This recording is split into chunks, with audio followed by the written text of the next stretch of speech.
आवाज ही नहीं इसके ऊपर नहीं है।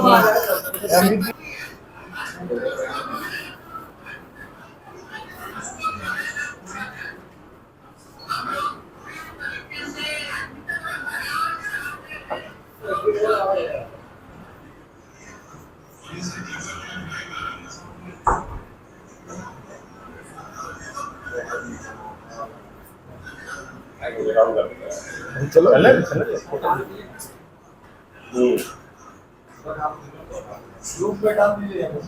आगे डाल देंगे। चलिए चलिए, इन लोगों के बहकावे में मत आइए। नीतीश कुमार जी हैं तो रोजगार मुमकिन है। नीतीश कुमार जी हैं तो बगैर जमीन लिखे नौकरी मुमकिन है। नीतीश कुमार जी हैं तो बेटियों को सड़क और चौराहे पर पुलिस बल में उसकी नियुक्ति मुमकिन है।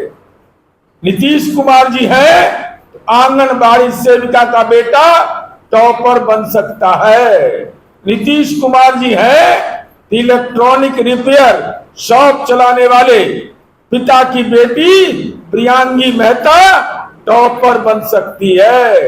इसलिए पढ़िए पढ़िए पढ़िए कि क्या विपक्ष कोचिंग सेंटरों के समर्थन में राजनीति कर रहा है? क्या ये परीक्षा प्रक्रिया में दखल देकर समाज में भ्रम का वातावरण पैदा कर रहे हैं? और विपक्ष सिर्फ राजनीति के लिए छात्रों का इस्तेमाल कर रहा था, अब मुंह में लौंग रख लिए हैं, इलायची। बोलिए, माननीय उच्च न्यायालय ने जो कोचिंग संचालकों की भूमिका पर सवाल खड़ा किया है, उस पर विपक्ष की राजनीतिक पार्टियों का नजरिया क्या है? हम न्यायालय के फैसले पर उनसे प्रतिक्रिया नहीं मांग रहे, लेकिन माननीय उच्च न्यायालय ने कोचिंग के बारे में गैर जिम्मेदाराना रवैया, इरेस्पॉन्सिबल बिहेवियर, उनको लीगल एड नहीं दिया जाना, इंटरवेनर नहीं बनना, यह बताता है कि कोचिंग संचालकों के जो खतरनाक मंशा थी उसकी मुट्ठी में विपक्ष कैद हो गया था। हमारे पार्टी के प्रवक्ता भाई मनीष यादव जी एवं संवाददाता सम्मेलन में समुपस्थित इलेक्ट्रॉनिक, प्रिंट, डिजिटल मीडिया के एवं छायाकार सम्मानित साथियों, पूर्व में एक झलक दिखाया हमारे प्रवक्तागण ने कि बिहार के युवाओं को रोजगार मिले, इसमें कैसे विपक्ष षड्यंत्र की भूमिका में था। माननीय उच्च न्यायालय पटना ने कल क्रिमिनल रिट केस नंबर 752/2025 में न्यायिक आदेश दिया है। न्यायिक आदेश के बारे में आपको बहुत सारी, हमारी पार्टी के प्रदेश के प्रवक्ता अंजू महाराज जी, हमारे पार्टी के प्रवक्ता भाई मनीष यादव जी एवं संवाददाता सम्मेलन में समुपस्थित इलेक्ट्रॉनिक, प्रिंट, डिजिटल मीडिया के एवं छायाकार सम्मानित साथियों, पूर्व में एक झलक दिखाया हमारे प्रवक्तागण ने कि बिहार के युवाओं को रोजगार मिले, इसमें कैसे विपक्ष षड्यंत्र की भूमिका में था। माननीय उच्च न्यायालय पटना ने कल क्रिमिनल रिट केस नंबर 752/2025 में न्यायिक आदेश दिया है। न्यायिक आदेश के बारे में आपको बहुत सारी बिंदुओं की आपको जानकारी हो गई है।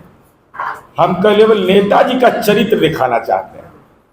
ये नेता सब जो है, आजकल बहुत तरह के नेता बन रहे हैं। वैनिटी वैन वाले हैं, लाठी हमारे शरीर पर पड़ेगा और तमिलनाडु में वर्षा के लिए पहुंच गए, बरसात कुछ हो जाए।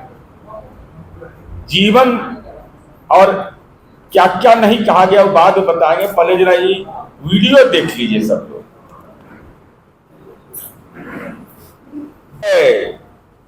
माननीय उच्च न्यायालय ने कि अपने आचरण में कोचिंग सेंटर अधिक जिम्मेदारी बरते, शिक्षा का व्यवसायीकरण रोकने की जरूरत, 70वीं बीपीएससी पीटी परीक्षा को दोबारा कराने की मांग को अस्वीकार कर दिया। छात्रों से अनुरोध किया माननीय उच्च न्यायालय ने कि आप आंदोलन से दूर रहकर अपनी तैयारी पर ध्यान दीजिए। भ्रांति फैलाकर परीक्षा को रद्द करने का प्रयास किया गया, कराने का। कोचिंग सेंटरों की व्यावसायिक मंशा छात्रों के हित पर हावी हो गया। आयोग और कोचिंग सेंटर छात्रों को पढ़ाई छोड़कर आंदोलन में धकेल दिया गया। अब मेरा सवाल है तेजस्वी यादव आपसे, राहुल गांधी आपसे, और जो लोग आंदोलन का समर्थन कर रहे थे, जिन बच्चों का नाम इस आंदोलन में पड़ा वो मुदाले हो गए। बताओ किसको किसको लीगल एड दिया, कानूनी सहायता दिया उन बच्चों को? वो गरीब के बच्चे अगर जेल की सलाखों तक गए, जमानत मूव किया, श्वेत पत्र जारी करो किसको कितना मदद किए हो और किस अकाउंट से मदद किए हो। और दूसरा सवाल मेरा है कि वो तो मुदाले बन गए, अब उस बेचारा निरपराध हुआ। माननीय उच्च न्यायालय ने भी कहा कि उसको गुमराह किया गया, कोचिंग सेंटर के लोगों ने यह किया, तो दो अपनी कमाई का हिस्सा। जो तुम्हारे पास दौलत है बेशुमार, आपके पास उस दौलत में से उन बच्चों को हिस्सेदारी दीजिए। वो बच्चे क्या करेंगे? अब वो अभ्यर्थी नहीं बन सकते, सॉरी अभ्यर्थी कहीं नौकरी नहीं पा सकते सरकारी, प्रतिभा रहते हुए। उनके साथ जो आपने व्यवहार किया और माननीय उच्च न्यायालय ने उस पर मुहर लगाया, तो गुनाहगार कौन है? और नौकरी के बदले जमीन लेने वाले भी तड़प रहे थे रात में कि हम तो एकदम आ गए बेचैन होके। हालांकि आधे घंटा 1 घंटा में फरार भी बेचारे हो गए। बर्थडे में जा रहा था, बर्थडे में जा रहे तो वही रास्ता पड़ा था, ये देखे कि हम मोहनी करिए दें। बेटा यही पटना के है, वो बेटी 78वां में टॉपर बनी, इलेक्ट्रॉनिक रिपेयर दुकान चलाती है। इसके पिता इलेक्ट्रॉनिक रिपेयर की दुकान चलाते थे। तो कैसे कह दिया आपने, कैसे कह दिया कि पद बिक गए, नौकरियां बिक गई? इसलिए हम आपसे जानना चाहते हैं, क्या विपक्ष के पास कोई ठोस प्रमाण था पेपर लीक का, या कोचिंग सेंटर के आरोप के आधार पर आपने ये बातें कही? अगर इन लोगों के पास आधार था और आपके संपर्क में ये थे, तो आप इंटरवेनर क्यों नहीं बने? उन बच्चों के अगर हिमायती आप थे, परीक्षा में धांधली हुआ है, कोर्ट ने इसे नहीं माना, विपक्ष इसके लिए माफी मांगेगा? छात्रों को पढ़ाई छोड़ करके आंदोलन में धकेलने के पीछे तेजस्वी यादव, राहुल गांधी, आपका क्या नजरिया था, यह स्पष्ट करिए। क्यों आपने ऐसा गुनाह किया? उसके बाद बच्चों के भविष्य की चिंता नहीं, आंदोलन से इन छात्रों को जो हानि पहुंची है, अपनी अपनी संपत्ति का हिस्सेदार दो, हिस्सा दो उन बच्चों को जो आंदोलन के हिस्सा बन गए। उनको लीगल एड क्यों नहीं दिया, या बताइए। और अगर कोचिंग सेंटर की भूमिका संदिग्ध थी, तो विपक्ष ने कभी उस पर सवाल क्यों नहीं किया? क्या विपक्ष कोचिंग संचालकों से जुड़ा हुआ है, भड़काने में जुड़ा हुआ था? जब माननीय उच्च न्यायालय ने परीक्षा में अनियमितता को अस्वीकार कर दिया, तो विपक्ष बगैर साक्ष्य के मुंह से राजनीति का पटाखा छोड़ रहा था। तो आप परीक्षा रद्द करने की मांग बिना अवलोकन किए हुए कैसे कर रहे थे? छात्रों को आंदोलन में शामिल होने के चलते उनकी तैयारी प्रभावित हुई है, उनका समय बर्बाद हुआ है, तो इसका गुनाहगार कौन, ये स्पष्ट करिए। इस वीडियो में है, तो अगर लीक हुआ है तो उसका साक्ष्य क्यों नहीं दिया? आप हाई कोर्ट में इंटरवेनर क्यों नहीं बने? जमानत के लिए कोर्ट जाइएगा, इन बच्चों के भविष्य के लिए नहीं जाइएगा।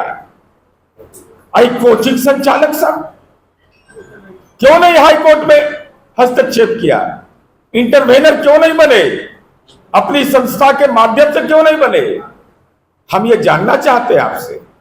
इसलिए पूरे तौर पर माननीय नीतीश कुमार जी और एनडीए की सरकार, नीतीश कुमार जी का मतलब होता है रोजगार, नीतीश कुमार जी का मतलब होता है पारदर्शी तरीके से रोजगार मिलना, कोई भेदभाव नहीं, कोई दलाल और मक्कार नहीं, प्रतिभा के बल पर नौकरी हमने हर पंचायत तक पहुंचा दिया है। हमको किसी के प्रमाण पत्र की जरूरत नहीं है। हर जगह हाई स्कूल अगर हमने खोला है, तो हाई स्कूल अगर खोले तो शिक्षक बहाल किए। आज चौक चौराहे पर बेटी मिल रही है, ये नीतीश कुमार जी का राज है। और कहा गया कि नौकरी बिकता है, करोड़ों का सौदा हो गया है। अधिकारी नेता इन लोगों ने बंटवारा कर लिया है। अरे हाय कलेजा में दम का नाम बताओ, फर्जी आरोप लगा रहे थे। हम लोग प्रतीक्षा में थे कि माननीय उच्च न्यायालय का फैसला आ जाए। जो भी फैसला आएगा उसके बाद अपनी प्रतिक्रिया देंगे। हर अपमान का घुट सह करके भी सहन करते रहे। तथाकथित विपक्ष के फर्जी नेतागण जो राजनीति में फर्जीवाड़ा करते हो, हम पूछना चाहते हैं, आंगनबाड़ी सेविका का बेटा उज्जवल कुमार 69वीं का टॉपर बना। ये लालू राबड़ी राज में था, ये नीतीश कुमार जी का राज है। आंगनबाड़ी सेविका का बेटा 69वीं में टॉपर बना। जिसको मर्जी है, जहां मन करे उनके मोबाइल पर फोन करके पूछ लो। उसकी माता, उसके मां से पूछ लीजिए, उसके परिजन से पूछ लीजिए। कोई माई का लाल इस बिहार में बता नहीं सकता है कि नौकरी बिकती है। नौकरी बेचने का आपका संस्कार रहा है। अरे तो वर्ल्ड रिकॉर्ड है जी। एक परिवार का आदमी विधानमंडल में 15 से 20 की संख्या में नौकरी किया। आई नौकरी देंगे, अपन घर वाला के तो सिरिंज से खींच लिए और दूसरा को दीजिएगा। देख लीजिए, ये कह रहे हैं कि प्रश्न पत्र लीक हुआ है। कोचिंग संचालक कह रहे हैं कि हमारे पास साक्ष्य है। एक ने तो इतना दुस्साहस करके कह दिया कि माननीय मुख्यमंत्री जी से हमारी बात हुई है, उन्होंने अपने प्रधान सचिव को निर्देशित कर दिया है। अरे कौन है ये गुनाहगार जो बिहार में प्रश्न पत्र लीक होने की बात कह करके बिहार के नौजवानों के जीवन के साथ खिलवाड़ कर रहा है? ये राजनेता हैं, प्रतिपक्ष के नेता हैं, अशांत पार्टी वैनिटी वैन वाले हैं, कम्बल वाले हैं, निर्दलीय हैं। हम सवाल जानना चाहते हैं इन तमाम नेताओं से, अगर आप अभ्यर्थी के पक्ष में थे, आप हाई कोर्ट में इंटरवेनर क्यों नहीं बने? हाई कोर्ट में इंटरवेनर नहीं बनना ही यह बताता है कि इस साजिश में ये सारे लोग शामिल थे। बिहार पब्लिक सर्विस कमीशन ने मेरी जानकारी के हिसाब से कुछ एक कोचिंग संचालकों को लीगल नोटिस भेजा। मुझे लगता है कि अब तक उन्होंने कोई भी रिप्लाई नहीं दिया। तो सच को आज किस बात का था? अगर आपके पास एविडेंस था, ब्रह्मांड खोज के ला रहे थे आप, तो आप हाई कोर्ट में इंटरवेनर क्यों नहीं बने और उन बच्चों की जिंदगी को बर्बाद करने की कोशिश किया? वो बेगुनाह बच्चे, उनका क्या दोष है? वो निरपराध। जब माननीय उच्च न्यायालय में याचिका दाखिल थी, उस समय आंदोलन के लिए, जुलूस के लिए प्रेरित कर रहे थे, तो गुनाहगार तो आप माने जाइएगा। मुकदमे हो गए उन बच्चों पर। कौन होगा उस मां बाप ने श्रम कर करके उन बच्चों को पढ़ने के लिए भेजा, और ये तमाम ये लोग अपने बहकावे में लाकर, जब माननीय उच्च न्यायालय के मामला न्यायिक क्षेत्र में था, सब जुडिस था, तो उन बच्चों को भड़काया क्यों आपने? और पूरे तौर पर मैं बता रहा हूं, पूरा घटनाक्रम इसका देख लीजिए जो मनीष जी ने आपको बताया। पहले फॉर्म के बारे में होता है प्रचार शुरू कि बहुत सारे छात्र छूट गए हैं।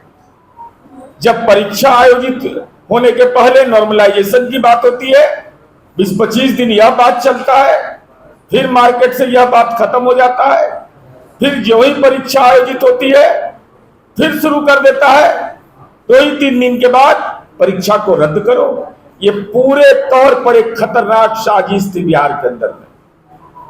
माननीय उच्च न्यायालय ने टिप्पणी किया, मैं उस पर कोई टिप्पणी नहीं करना चाहता, लेकिन आईना दिखाया इन निर्लज्ज लोगों को।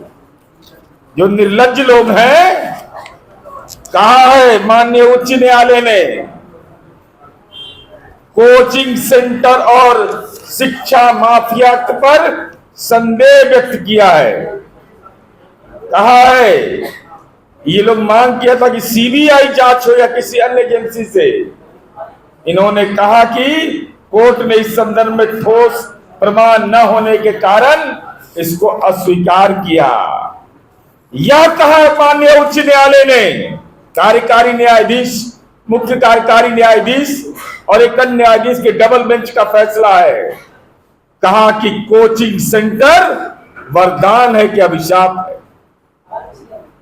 वरदान है कि अभिशाप है? जजमेंट में उन्होंने ये रिमार्क दिया, ऑब्जर्वेशन, और कहा कि शिक्षा का व्यवसायीकरण और नैतिकता की कमी।